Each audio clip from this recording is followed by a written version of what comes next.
In this lecture, we are going to talk about deep neural network and the intuition behind it, right? So first of all, let's understand what does the term deep neural network means.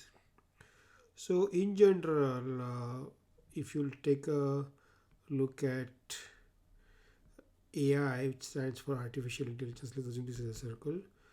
AI, which stands for artificial intelligence, it is a branch of computer science that deals with uh, machines, right?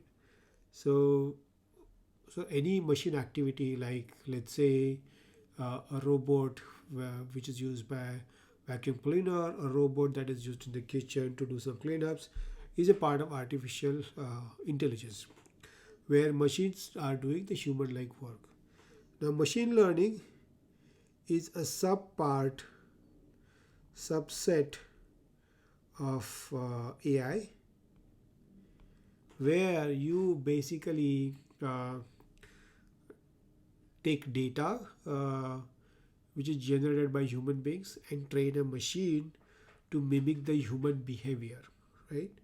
So here in this particular case, we use several machine learning algorithms like support vector machines, linear regression, logistic regression, ensemble algorithm.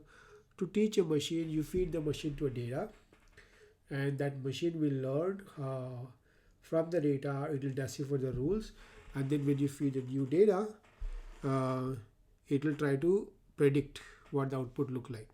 So the difference between AI and ML is AI may or may not involve ML. There are a lot of ML, not ML tasks involved in AI. Just like, for example, a vacuum cleaner, which doesn't require any intelligence. It just always follow the same instructions given a specific directions. It doesn't require any ML, but there are few smart devices where we need to feed ML data and they train from it. So AI may or may not involve any ML, right? That's the difference. And again, subset of ML is nothing but a deep learning. It's also known as the deep neural network. So deep neural network is a special branch of ML where we use artificial neural network to learn from the data and predict from the data.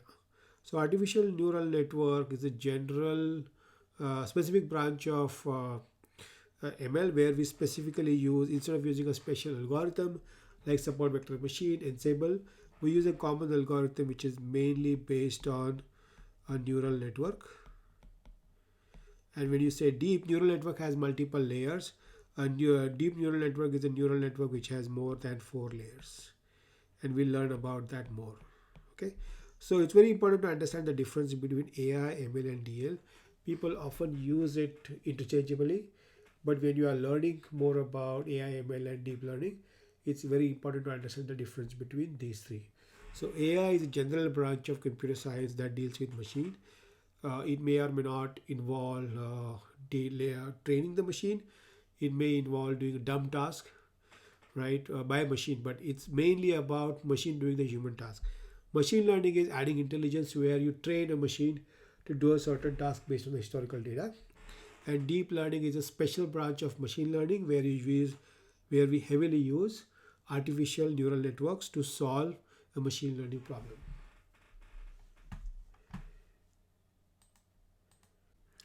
Typically, you know that in any algebra, if you have a line like this can be represented as y is equal to mx plus b, where m is the slope of the line, right? Dy by dx, and b is this y-intercept, right? So what we do is, in a machine learning problem, let's say you have x and y and you have several points that you want to predict like this. What we do is essentially we draw a line which we use based on this data that we have. We feed that to machine learning algorithm, and the machine learning algorithm learns to predict this line, which approximately mimics the behavior of this where the training data lies, right? So that process, so this is, let's say output is y hat. So this is what machine learning algorithm learns to predict, and the way it learns to predict accurately is, so let's say y hat is the predicted output, y is the actual output,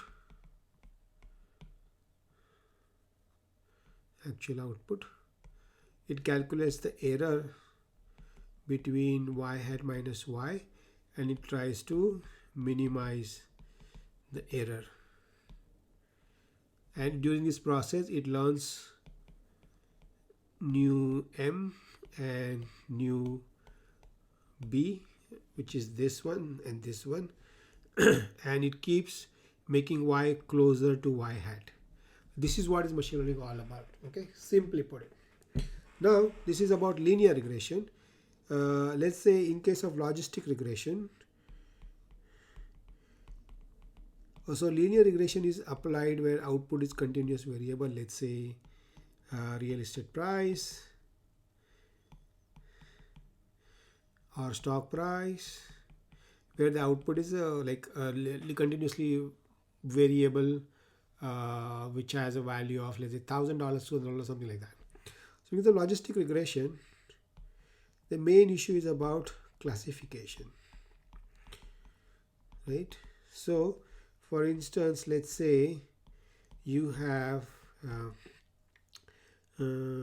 data points, let's say, which talks about whether a tumor is malignant or cancerous based on length of the tumor. So this is length, and let's say this is the diagnosis, and let's say we have a few points like this.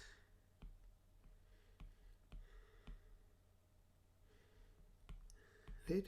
So logistic regression is all about predicting a line that differentiates between these 2 points.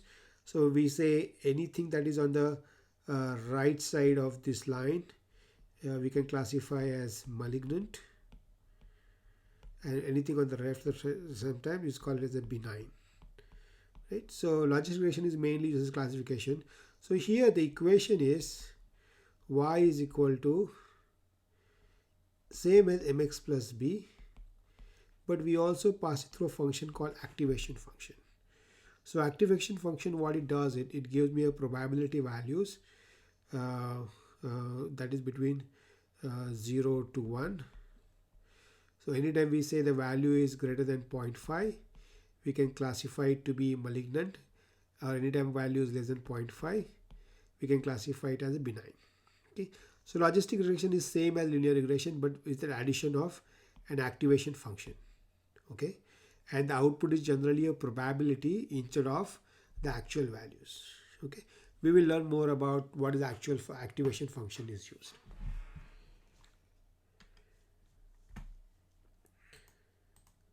So far what you have seen is y is equal to mx plus b, and the activation function we pass it to get the actual output, right?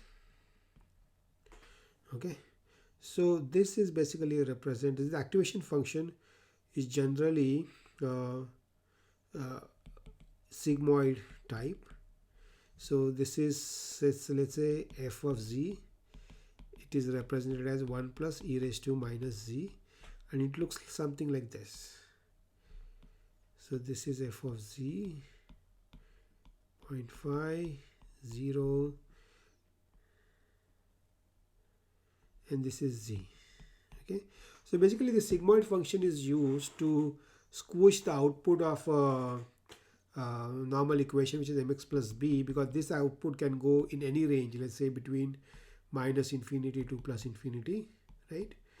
But this activation function, as you can see, it restricts the, as z tends to be a very large value, infinity, the f of z tends to be 1. Also, if z tends to minus infinity, f of z tends to be minus 1. So it basically restricts, it tends to be 0. So it basically restricts, uh, squishes the value of output variable between 0 to 1, and this can be represented as probability, right, of output. And we say when the probability is 0.5, we can say the predicted output is 1, and when the probability is less than 0.5, we can say the probability is 0.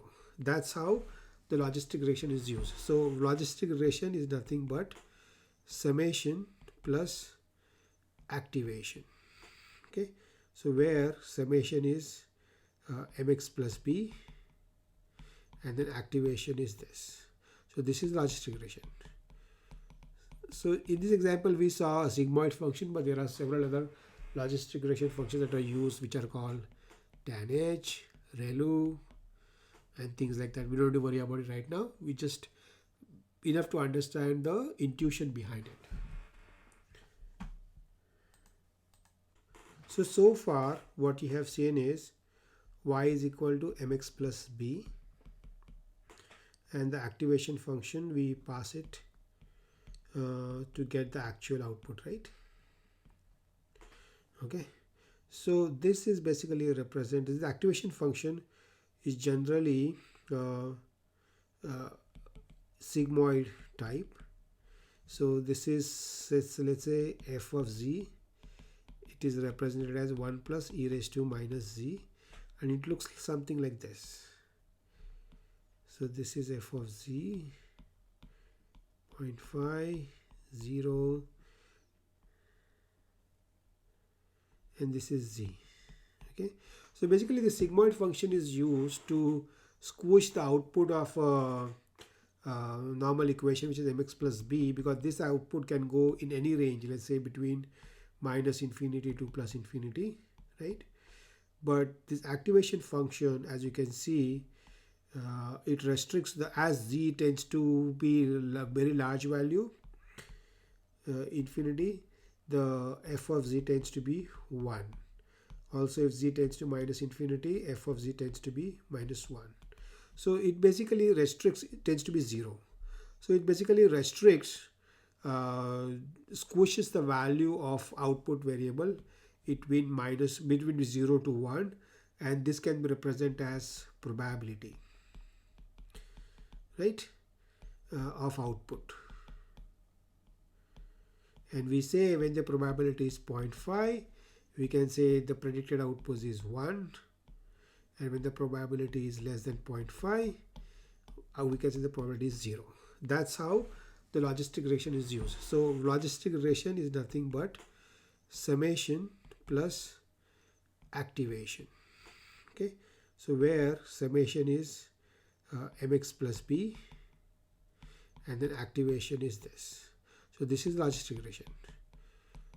So in this example we saw a sigmoid function, but there are several other logistic regression functions that are used, which are called tanh, ReLU, and things like that. We don't have to worry about it right now. We just enough to understand the intuition behind it.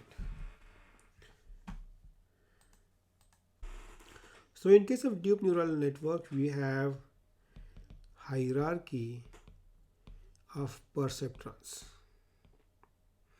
Okay, because a single perceptron just is a linear function, right? What if you have classification which does like this? So you have values like this. So there may not be a linear line that you can draw, right? In this case, to separate these 2 points, right? Let's say like this. So you have to have a boundary like this, right? So which is a non-linear. So to draw a non-linear boundary, you often need to club together multiple perceptrons. So the way to do that is this is input. So you draw one perceptron here, right? And then you draw another perceptron here, and then you can create another neural network here. Okay, You can draw one more. So uh, another one here,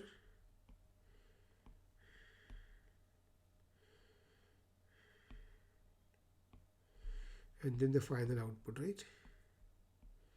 So this is X input, this is one hidden layer, this is another hidden layer. So this is called L1, L2. So here maybe we can say this. So the way to think about this is this. So let's say this line over here can be drawn like this, right? So I'm doing the same thing. This line can be thought of as combination of two lines, one that goes like this and the other one that goes like this, right? So you can assume that this network here is finding this linear line here, and this perceptron here is finding this linear here line here, and these two are then combined together to produce a final output that looks like this over here and over here too, right? So this multiple layers, hidden layers, can be combined to produce an output, and this is called a neural network. Now a deep this so these are called hidden layers. There are two hidden layers here. This is the input layer, and this is the output layer, right?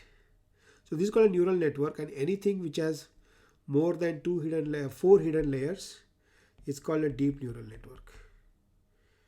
Greater than four hidden layers, and anything that has less than four hidden layers is called a shallow neural network.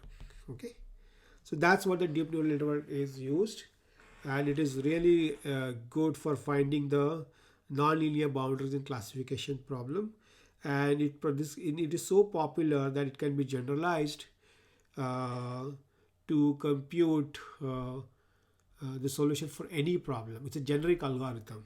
Okay, these are the weights that we talked about earlier, and these weights will vary at each layer: W1, 2 dash, double dash. And the neural network basically what it does is, first it computes the forward propagation, where it computes the output this as W1x plus b. So this we can put b also where there is no input, right? Then this also computes W1x plus b. Then it runs through an activation function, and it just passes through the next output. Then it computes the predicted output, right? Once it computes the predicted output, what it does, it tries to find the difference between predicted output and the actual output, right? It computes the error, right?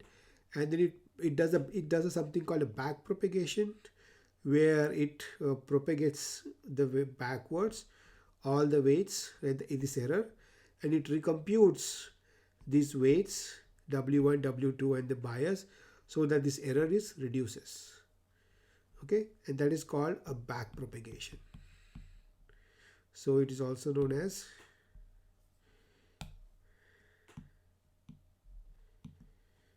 back propagation, right? So this is known, this process of computing the output is known as the forward propagation, and then the process of updating the weights at each location and recomputing the output.